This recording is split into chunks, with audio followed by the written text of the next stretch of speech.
Assalamualaikum warahmatullahi wabarakatuh. Jumpa lagi bersama saya Bowo dalam pendidikan finansial. Kali ini kita akan membahas mengenai kredit tanpa agunan atau KTA yang biasanya banyak ditawarkan oleh bank kepada pegawai atau karyawan. Nah, banyak dari kita atau Bapak Ibu dan kawan-kawan semua yang ketika diangkat menjadi pegawai atau sudah diterima menjadi PNS itu biasanya banyak rencana atau planning yang ada di pikiran kita, di mana planning tersebut membutuhkan uang. Nah, dengan kredit tanpa agunan biasanya dalam waktu sehari atau 1 jam atau 2 jam itu bisa cair ya, langsung saja cair dan bisa langsung masuk ke tabungan kita. Nah, tapi di balik itu semua saya akan mengungkapkan fakta-fakta yang menjadi pertimbangan kita semua untuk lebih berhati-hati dan sebaiknya menghindari kredit tanpa agunan tersebut. Nah, mengapa sih kita harus menghindari kredit tanpa agunan? Kan kredit tersebut kan tidak mengagunkan jaminan apa-apa dan bunganya juga murah. Nah, disinilah saya akan membeberkan beberapa fakta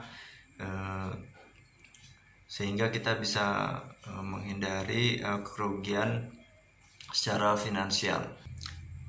Yang pertama, bahwa dalam sebuah perjanjian kredit baik lisan atau by phone maupun secara tertulis yang kita tanda tanganin, biasanya kita memberikan kuasa kepada bank untuk mendebet atau menguasai rekening kita. Otomatis rekening gaji kita akan tersandra dan bank berhak atas rekening gaji kita, sehingga cash flow bulanan kita menjadi berkurang.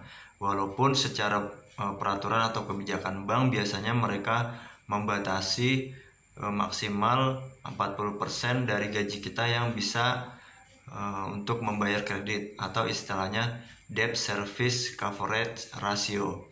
Itu biasanya 40%. Namun secara psikologis kita sudah tersandra oleh bank. Yang kedua, memang secara bunga kredit tanpa agunan untuk beberapa pegawai instansi tertentu diberikan bunga yang murah. Namun selain daripada bunga ada biaya lain, yaitu yang pertama biaya asuransi, yang kedua adalah biaya provisi dan administrasi. Nah, kita simulasikan contohnya kita mengambil kredit 100 juta ya. Itu mungkin biaya asuransinya kalau kita ngambil 10 tahun itu sekitar 5% lah kita bilang. Nah, otomatis 5 juta kita sudah terpotong atau loss dan hilang secara cuma-cuma untuk membayar asuransi. Kemudian untuk membayar provisi biasanya 0,5 sampai 1% dan biaya administrasi.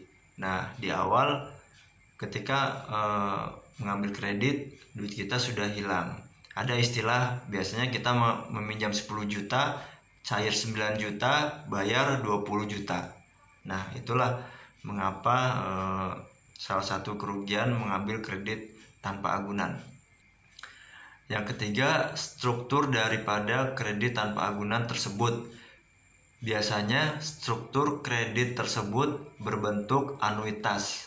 Apa itu anuitas? Nah, di sini saya menggambarkan contoh di samping saya. Nah, contohnya misalnya kita mengambil kredit 100 juta selama 10 tahun. Perhitungan anuitas itu perhitungan yang mendahulukan bunga terlebih dahulu daripada pokok. Jadi perhitungannya bunga besar di awal, pokoknya kecil, sehingga ketika kita melakukan angsuran atau pembayaran, kita merasa bahwa pokok kita tidak berkurang-kurang karena yang kita bayar lebih banyak porsinya kepada bunga. Itu yang disebut dengan anuitas. Kemudian yang keempat adalah resiko. Nah, biasanya dalam sebuah akad kredit kita dilarang untuk menggunakan uang kredit tersebut untuk kegiatan yang spekulatif, dan disarankan untuk menggunakan yang produktif ya. Namun masih terdapat resiko. Nah, kita kan tidak mengetahui apa yang akan terjadi di yang akan datang gitu. Contohnya misalnya kita ambil kredit 100 juta dari bank untuk membeli rumah atau membangun rumah. Nah, kita nggak tahu ke depannya yang akan terjadi terhadap rumah itu akan terjadi apa. Nah, misalnya terjadi bencana likuifaksi atau bencana gempa bumi atau tsunami. Nah, ketika aset kita tersebut sudah habis ataupun sudah lenyap, kita masih memiliki kewajiban untuk mengangsur kredit tersebut. Mudah-mudahan bermanfaat dan sampai jumpa di materi pendidikan finansial berikutnya.